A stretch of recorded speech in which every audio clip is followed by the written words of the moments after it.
दोस्तों आज का हमारा यह वीडियो तमाम मुसलमानों के लिए बहुत ही ज़्यादा खास है, क्योंकि दोस्तों आज के इस वीडियो में हम आपको कुछ ऐसी बातों के बारे में बताने वाले हैं जिनको जानकर आज नासा के बड़े बड़े वैज्ञानिक भी हैरान और परेशान हैं। दोस्तों आप इस वीडियो को आखिर तक जरूर देखें, इंशाअल्लाह आपका ईमान ताज़ा हो जाएगा। और अगर यह वीडियो देखकर आपका दिल खुश हो जाए और आपको लगे कि यह वीडियो और भी लोगों तक पहुँचना चाहिए तो आप मेहरबानी करके अपने दोस्तों में शेयर भी कर दें। तो चलिए दोस्तों शुरू करते हैं।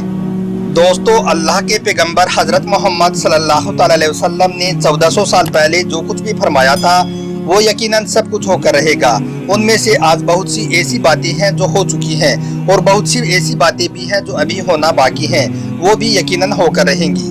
और दोस्तों आज नासा के बड़े बड़े वैज्ञानिक भी कई तरह के परीक्षण और जांच पड़ताल करने के बाद इस बात को प्रूव कर चुके हैं कि हाँ, जैसा अल्लाह के पैगंबर हजरत मोहम्मद सल्लल्लाहु अलैहि वसल्लम ने बताया था वो बिल्कुल सच और सही है। दोस्तों आज से लगभग 50 साल पहले अमेरिका इकलौता ऐसा देश बना था जो इंसानों को चांद पर भेजने में सफल हुआ था। इससे पहले बहुत से देशों ने ये कोशिशें की थी मगर इस काम में उन्हें कामयाबी नहीं मिल सकी। लेकिन 20 जुलाई 1969 के दिन अमेरिका ने यह कारनामा कर दिखाया था। जैसा कि आज हम सब जानते हैं कि चांद पर पहुंचने वाला दुनिया का पहला इंसान अमेरिका का नील आर्मस्ट्रांग था। चंद्रमा पर पहुंचने के बाद नील आर्मस्ट्रांग ने वहां पर कई तरह के परीक्षण और कई बातों का मुआवना किया और उन्होंने जो कुछ भी वहां पर देखा उसको अपनी डायरी में लिखता गया। दोस्तों नील आर्मस्ट्रांग लगभग 6 घंटों तक चंद्रमा की सतह पर रहा था। वहां पर उसे एक ही आवाज बार बार सुनाई दे रही थी। उन्होंने इस आवाज के बोल को भी अपनी डायरी में नोट कर लिया था। उसके बाद कई दिनों का सफर करने के बाद नील आर्मस्ट्रांग इस जमीन पर पहुंचा और यहाँ आने के बाद कई तरह की बातों का खुलासा किया और कई तरह की बातें बताई। दोस्तों उसके कुछ दिनों के बाद नील आर्मस्ट्रांग का एक मर्तबा मिस्र यानी कि इजिप्ट में जाना हुआ। जब नील आर्मस्ट्रांग इजिप्ट गया तो उसने वहां पर अजान की आवाज सुनी। तो यह आवाज सुनकर नील आर्मस्ट्रांग बहुत ही ज्यादा हैरान और परेशान हुआ और सोचने लगा कि ये तो वही आवाज है जो मुझे चंद्रमा पर बार बार सुनाई दे रही थी। उसके बाद जब उसने इस बात का खुलासा किया कि मैंने यह आवाज चांद पर बार बार सुनी है तो लोगों ने बताया कि यह आवाज अजान की है और अल्लाह के पैगंबर हजरत मोहम्मद सल्लल्लाहु अलैहि वसल्लम ने 1400 साल पहले ही यह बता दिया था कि मेरी उम्मत की यह खसूसियत होगी कि वो अजान तो इस जमीन पर देंगे मगर उसकी आवाज जमीन और आसमानों में भी गूंजेगी। दोस्तों यह सुनकर नील आर्मस्ट्रांग को बड़ा ताज्जुब हुआ और कहने लगा कि अल्लाह के पैगंबर हजरत मोहम्मद सल्लल्लाहु अलैहि वसल्लम बिल्कुल सच और सही है। दोस्तों अजान एक ऐसी आवाज है जो 24 घंटे गूंजती रहती है। आज हर इंसान को यह मालूम होना चाहिए कि अल्लाह के नबी सल्लल्लाहु अलैहि वसल्लम किसी साइंस के मोहताज नहीं है, बल्कि आज साइंस हमारे नबी की मोहताज है। जैसा हमारे नबी ने फरमा दिया वो सब होकर रहेगा। उनमें से बहुत से काम तो हो चुके हैं और जो अभी तक नहीं हुए हैं वो यकीनन होकर रहेंगे। दोस्तों अल्लाह ने अजान का कुछ इस तरह से इंतजाम किया है कि पूरी दुनिया में 24 घंटे अजान की आवाज़ गूंजती रहती है। कहीं फजर की अजान तो कहीं जोहर की अजान तो कहीं मगरिब तो कहीं असर और कहीं ईसा की अजान होती रहती है। अगर आज आप इस पूरी दुनिया का जायजा ले तो ये मालूम होगा कि इस दुनिया में कहीं पर दिन निकल रहा है तो कहीं पर रात हो रही है। यह सब पैगंबर हजरत मोहम्मद सल्लल्लाहु अलैहि वसल्लम की अल्लाह से मोहब्बत का इनाम है।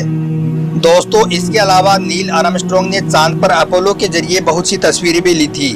उन तस्वीरों से ये साफ साफ पता चलता है कि कभी यह चांद 2 हिस्सों में बटा था। यानी कि नासा के वैज्ञानिकों ने आज ये भी प्रूव कर दिया है कि जिस बात को इस्लाम कहता है कि चांद को अल्लाह के पैगंबर सल्लल्लाहु अलैहि वसल्लम ने 2 टुकड़ों में बांटा था, वो बात बिल्कुल सच और सही है। ये फोटो आज भी नासा की ऑफिशियल वेबसाइट पर मौजूद है और नासा ने इस बात का खुलासा भी कर दिया है कि कभी चांद 2 हिस्सों में बटा था। और दोस्तों चांद के 2 टुकड़ों में बंटने का बयान अल्लाह ताला ने कुरान पाक में कुछ यूँ दिया है कि कयामत करीब आ गई है, चांद फट गया और अगर ये मौजिज़ा कोई भी देखता है तो मुंह फेर लेता है। दोस्तों चांद का 2 टुकड़ों में बंटने का मौजिज़ा कुछ इस तरह से है। हजरत मोहम्मद सल्लल्लाहु अलैहि वसल्लम के हिजरत से 5 साल पहले कुरैश के कुछ लोग हजरत मोहम्मद सल्लल्लाहु अलैहि वसल्लम के पास आई और कहने लगी, अगर आप अल्लाह के सच्चे नबी हैं तो हमें कुछ ऐसा करके दिखाएं जिससे हमें यकीन आ जाए कि आप सच में पैगंबर हैं। यह सुनकर अल्लाह के पैगंबर हजरत मोहम्मद सल्लल्लाहु अलैहि वसल्लम ने उन लोगों से पूछा कि वो लोग क्या देखना चाहते हो। तो वो लोग बड़े दिमाग वाले थे। उन लोगों ने अपना दिमाग लगाया कि अगर कोई जादूगर होता है तो उसके जादू का असर सिर्फ इस जमीन की चीज़ों पर ही होता है, आसमान में नहीं होता। बस यही सोचकर उन लोगों ने कहा कि अगर आप अल्लाह के पैगंबर हैं तो आप उस चांद को 2 टुकड़ों में बांट कर दिखाएं। अगर आप ऐसा कर देंगे तो हमें यकीन आ जाएगा कि आप अल्लाह के सच्चे पैगंबर हैं। दोस्तों उन लोगों का ये कहना ही था कि आपने आसमान की तरफ अपनी निगाहें उठाई और कहने लगे, ए चांद में अल्लाह का पैगंबर हूँ और अल्लाह के हुक्म से 2 हिस्सों में तकसीम हो जा। और जैसे ही आपने अपनी अंगुली मुबारक से चांद को इशारा किया तो चांद 2 टुकड़ों में तकसीम हो गया। चांद का एक टुकड़ा पहाड़ के एक तरफ और दूसरा टुकड़ा पहाड़ के दूसरी तरफ जाने लगा। यह देखकर उन लोगों को बड़ा ताज्जुब हुआ, मगर वो सोचने लगे कि हो सकता है कि ये हमारी आंखों का वहम हो। इसलिए सफ़र से आने वाले लोगों से भी ये पूछा जाए कि क्या उन लोगों ने भी ऐसा होते हुए देखा है। उसके बाद जब मुसाफिर सफ़र करके आए तो उनसे इसके बारे में पूछा गया तो उन लोगों ने भी ये बताया कि हाँ, हमने भी ऐसा होते हुए अपनी आंखों से देखा है। उसके बाद उन तमाम लोगों ने इस्लाम कबूल कर लिया। दोस्तों अल्लाह के पैगंबर हज़रत मोहम्मद सल्लल्लाहु अलैहि वसल्लम के इस मोजिज़े को भी आज नासा के बड़े बड़े वैज्ञानिकों ने साबित कर दिया है कि हाँ, कभी चांद 2 हिस्सों में बटा था। दोस्तों अब आपको यह वीडियो देखकर आपका दिल खुश हुआ हो तो आप इस वीडियो को दिल से लाइक करके अपने दोस्तों में शेयर भी कर दें। आपका वीडियो देखने के लिए बहुत बहुत शुक्रिया।